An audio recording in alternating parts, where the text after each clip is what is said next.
first thought about making this video, I thought this would be like a cute little montage of me just showing myself refreshing some flowers that I got for Valentine's Day from my husband. So I'm on this whole, I guess I'm part of the romance of my life era trend, whatever you can call it. So every week or every 2 weeks, I buy fresh flowers and I refresh the flowers in my home. I put like a flower arrangement in on my dining room table, and then I put one in my bedroom / office.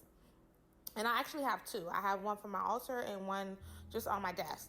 So I do this because I just like the way it looks and the way it makes me feel. Now, I am a frugal girl, so I do not spend money on like elaborate flowers, nor do I allow my significant other or others to do that. I like to get my flowers from Publix. They have a 3 for $12 deal, and I just buy that. And out of that, I'll make maybe like 3 different arrangements or 2. Just depends on whichever flowers I get at the time, right?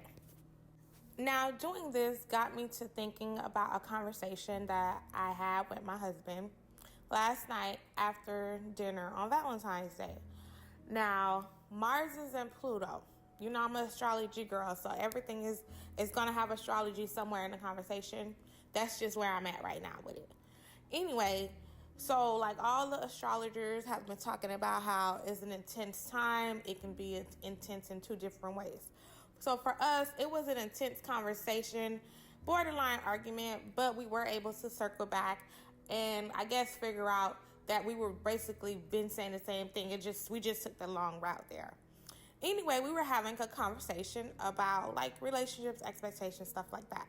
So my husband and I have been together 18 going on 19 years and married 12 going on 13. And so he pretty much knows who I am, right? Venus and Capricorn girl.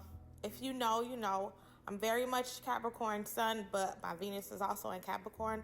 So the way I love very much is on a Capricorn level, practical, sometimes rigid. People may say routine. With that being said, I'm a girl who does not like surprises. Now, as I indicated before, my husband and I have been together a good number of years. So he knows I am a girl that does not like surprises. He's tried, and it just hasn't worked. So the way he gives me gifts is the way that works for the both of us. So with that being said, it reverted back to a conversation that we had last night. So basically, in a brief summary, the conversation was about gifts.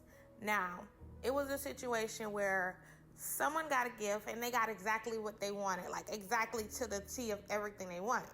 And my husband was like, well, what kind of gift is that if you're getting somebody something they exactly want? So I was like, what you mean?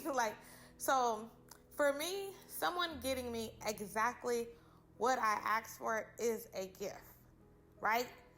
And that's how I give people. But I also realized after almost 13 years of marriage and almost 19 years of being together, my husband doesn't feel the way I feel about when it comes to gifts. So all these years, I have been getting him gifts that I felt like were useful gifts, that I felt like things he needed. And yeah, those were gifts, but for him, he didn't feel like I put much thought into it because he feels like I got him exactly what he wanted. Whereas I feel like that's amazing thought that goes into a gift. If I tell you I want exactly that and you give me exactly that, boom, we good. So all these years, I've been going around saying my husband is a horrible gift giver. He doesn't know how to give gifts because he gets me stuff. And I'm always like, why doesn't he get me exactly what I want? Why does he get me these things? And he always has an explanation behind it. But the thing was, like, he's not a horrible gift giver. He's just gift giving how he feels is right. He feels like putting more thought into getting a gift is actually giving a gift.